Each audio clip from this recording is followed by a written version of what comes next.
It was around 11:45 p.m. when I finally turned off the television and pulled the comforter up around me. The house had settled into an eerie silence. My husband, Richard, was out of town for the weekend on a business conference, leaving just me and my 20-year-old stepson, Brandon, home alone. Brandon had moved in with us permanently 2 years ago, after his mother relocated to another state. Our relationship had always been cordial, but not particularly close. At first, he was quiet and withdrawn, unsure of his place in a new household, and understandably hesitant around his new stepmother. I tried my best to respect his space and be available if he ever wanted to talk. Over time, though, things changed. We found comfort in the small rituals that make a family feel whole, sharing late-night snacks, watching movies together, discussing college projects, or just cooking meals side by side. That night, I was dozing off when I heard a knock on my bedroom door. It was gentle, almost uncertain. I blinked away sleep and sat up. "Yes," I called out softly. "It's me, Brandon," came the voice from the other side. I got out of bed, wrapped my robe tightly around me, and opened the door. Brandon stood there, barefoot, in sweatpants and a plain white t-shirt. He looked tired, but there was something else in his eyes. Uncertainty. Maybe vulnerability. "Is everything okay?" I asked. He hesitated, then nodded quickly. "Yeah. I couldn't sleep. I know it's late. Sorry to bother you." I stepped aside and motioned him in. "You're not bothering me. Come in." He walked into the room slowly, stopping near the window. He looked around, clearly uncomfortable being in the master bedroom without his dad there. I sat on the bed and patted the mattress next to me. He didn't sit but leaned against the wall instead. "Bad dream?" I asked. He shrugged. "Kind of. More like just a weird, restless feeling. I don't know. I didn't want to be alone." I studied his face. He looked older than his years when he was quiet like this, as if the stress of college and life had aged him prematurely. Yet at that moment, he looked just like a little boy needing comfort. I could relate. I had my own moments of anxiety and doubt when I was his age. "Sometimes I can't sleep either when Richard's gone," I said, trying to ease the tension. "The house feels too big, too quiet." He looked at me, finally meeting my eyes. "You always seem like you have it together." I chuckled softly. "That's an illusion. Most of the time, I'm just winging it." He smiled for the first time since he walked in. I felt the heaviness in the air start to lift. "Do you want to sit down?" I asked. He nodded and sat at the edge of the bed, careful to keep his distance. He glanced around again and said, "This room feels different when Dad's not in it." "Everything does," I agreed. We sat in silence for a moment. Then he spoke again. "I guess I just needed to talk to someone. Everything's been feeling off lately. School's been hard.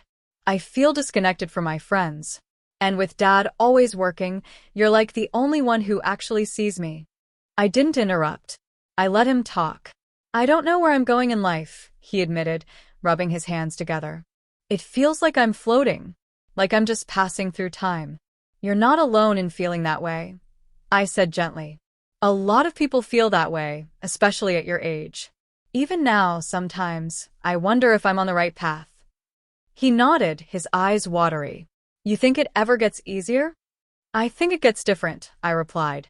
"We learn to cope better. We learn how to take care of ourselves in new ways." He looked at me, then down at the floor. "Thanks for letting me in." "Always," I said. "You're family, and no matter what you need, I'll be here." We talked for over an hour. We didn't solve any of life's great mysteries, but I could tell he felt lighter. Eventually, he laid down on the couch in the corner of the bedroom. I brought him a pillow and a blanket, and he gave me a quiet thank you before closing his eyes. In the morning, I made breakfast, and he joined me in the kitchen. We didn't talk about the night before in detail, but something had changed. There was a quiet understanding between us now. Over the next few weeks, Brandon started opening up more. He shared updates about school, invited me to attend his college presentations, even helped me with the garden, a project he used to avoid. Richard noticed too. One evening, he leaned over to me and whispered, "I don't know what you did, but thank you." He seems happier. I didn't do anything magical. I just showed up. I listened. That made all the difference. Brandon began taking care of himself in more consistent ways. He even started talking about internships and planning for the summer. We began to bond over more than just necessity. We genuinely enjoyed each other's company. One Saturday, we both spent the entire afternoon assembling new patio furniture for the backyard. It was hard work, but he laughed more in those few hours than I'd seen him laugh in months. One evening while we were preparing dinner, he paused while slicing vegetables and looked over at me. I think I might want to transfer into a different program. Something I actually care about. I turned to him, smiling. That sounds like a great idea. What are you thinking? Maybe design. Or creative writing. Something with expression. You've always had a way with words, I said. I remember that short story you wrote last semester. His eyes lit up. You actually read that? Of course I did, I replied. It was honest. And brave. Moments like those built a stronger foundation between us. Richard, though busy, appreciated the new warmth in our home. Dinners were less silent. Weekends felt more like family. It wasn't the traditional image of a family, but it was real. It was ours. Months passed, and I found myself reflecting often on that night Brandon knocked on my door. It was so simple, yet profound. A single moment of vulnerability created space for growth and healing. It showed me the importance of staying open, of being available when someone reaches out, even quietly. Looking back, that night was a turning point. Brandon started believing in himself more.